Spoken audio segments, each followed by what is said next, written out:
Hey everyone, in today's video I will show you how to check the players count of any game on Steam. Whether you are a curious gamer or a developer tracking popularity, I will help you to go through this. So let's get started. First, open the Steam app on your PC. If you don't have it yet, you can download it from free from the Steam website. Once it's installed, launch it and make sure you are connected to the internet. If you are not already logged in it, click on the login button, fill the credentials, and after signing in, you will land to the Steam homepage. Now look at the top menu bar. You will see the store tab. Click on this and select stacks.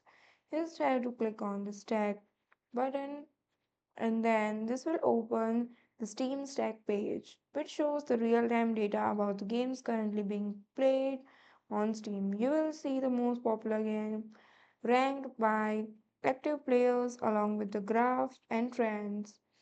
If you are interested in the specific game, just type its name in the search bar.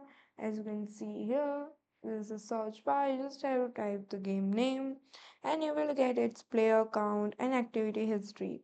And that's it. Now you know exactly how to check the players count on the Steam. This is super useful if you want to join game with an active community or just track what's trending. So that's all for today. Thank you for watching.